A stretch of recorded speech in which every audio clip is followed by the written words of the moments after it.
नमस्कार दोस्तों, स्वागत है आपका हमारे YouTube चैनल में। महाशिवरात्रि का पावन पर्व इस वर्ष इस दिन भगवान शिव की पूजा के साथ महाशिवरात्रि व्रत की कथा भी पढ़नी चाहिए। चित्रभानु की कथा पढ़ने से आप पर भगवान शिव की महिमा बनी रहती है। भगवान शिव बोले हैं, आसानी से प्रसन्न होते हैं। वह सच्चे मन से जल अर्पित कर देने से मात्र भगवान शिव अपने भक्तों पर अपनी कृपा बरसाते हैं और उनको शिवलोक में स्थान प्रदान करते हैं। महाशिवरात्रि का दिन उनको प्रसन्न करने का सबसे बड़ा अवसर है। इस दिन भगवान शिव की पूजा करें और महाशिवरात्रि की कथा भी पढ़ें। महाशिवरात्रि की व्रत कथा। शिव पुराण के अनुसार एक समय में चित्रभानु नामक शिकारी शिकार करके अपने परिवार का पालन पोषण करता था। उस पर साहूकार का कर्ज था। समय से कर्ज चुकता न करने के कारण साहूकार ने उसे बंदी बना लिया। उस दिन शिवरात्रि भी थी। दिन भर वह भूखे प्यासे रहते हुए भगवान शिव का स्मरण करने लगा और दिन गुजर गया। शाम को साहूकार ने उसे कर्ज चुकाने के लिए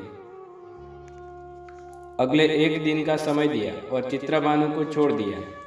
तब चित्रभानु भूख प्यास से व्याकुल होकर जंगल में शिकार खोजने लगा। देखते देखते शाम हो गई और फिर रात हो गई।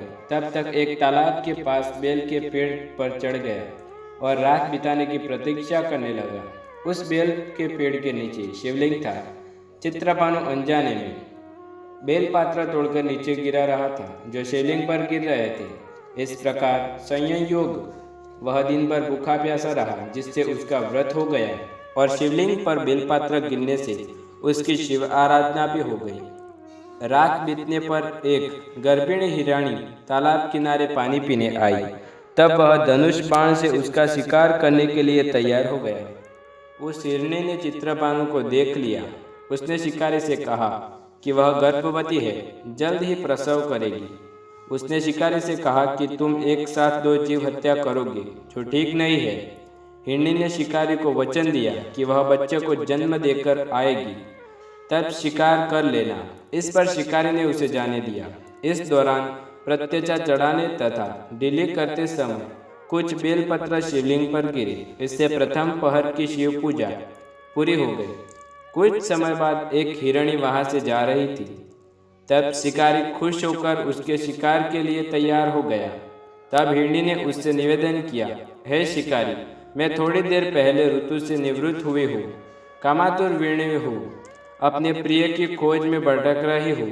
मैं अपने पति से मिलकर शीघ्र ही तुम्हारे पास आ जाऊंगी। तब शिकारी ने उसे जाने दिया। चित्रभानु शिकार न कर पाने से चिंतित था। रात्रि का आखिरी पहर बीत रहा था। इस बार भी कुछ बेलपत्र टूटकर शिवलिंग पर गिरे, जिससे दूसरे प्रहर की पूजा भी हो गई। तभी एक दूसरी हिरणी बच्चों के साथ वहां से जा रही थी। तब चित्रभानु ने उसका शिकार करने का निर्णय कर लिया। तब हिरणी ने उससे कहा, हे शिकारी, मैं इन बच्चों को उनके पिता के हवाले कर लौट आऊंगी। इस समय मुझे मत मारो। इस पर शिकारी ने कहा कि वह मूर्ख नहीं है, इससे पहले अपने दो शिकार छोड़ चुका है। उसका परिवार भूखा प्यासा तड़प रहा होगा। तब हिरणी ने कहा, मेरा विश्वास करो, मैं इन्हें इनके पिता के पास छोड़कर तुरंत लौटने की प्रतिज्ञा करती हूँ। ऐसा करते हुए सुबह हो गई और अनजाने में ही शिकारी की शिवरात्रि पूजा भी हो गई। उपवास और रात्रि जागरण भी हो गया। इसी बीच एक हिरण वहां से जा रहा था। तब शिकारी ने इसका शिकार करने का निश्चय कर ही लिया। चित्रभानु को प्रत्यचा चढ़ाते देखकर उस हिरणी ने निवेदन किया कि यदि तुमने मेरे से पहले 3 हिरणियों को छोड़ दिया है और उनका बच्चों का शिकार नहीं किया, तो मुझे भी मत मारो, ताकि उनके वियोग में दुखी न होने पाए। अगर उनको जीवन दान दिया है तो कुछ समय के लिए उसे भी जीवन दान दे दो। उनसे मिलकर वह दोबारा आ जाएगा। हिरण की बात सुनकर शिकारी के मन में रात का पूरा घटनाक्रम सामने आ गया। उसने सारा घटनाक्रम हिरण को बताया। तब हिरण ने कहा कि वे 3 हिरणियां उसकी पत्नियां हैं। जिस प्रकार वे प्रतिबद्ध होकर गई थी, उसकी मृत्यु से वे अपने धर्म का पालन नहीं कर पाई। जिस प्रकार तुमने उन पर विश्वास करके उन्हें जाने दिया, वैसे ही उसे भी जाने दो। वह अपने परिवार के साथ जल्द ही यहाँ उपस्थित हो जाएगा। चित्रभानु ने उसे भी जाने दिया। शिवरात्रि व्रत और पूजा होने से उसका मन निर्मल हो गया। उसके अंदर भक्ति की भावना जागृत हो गई।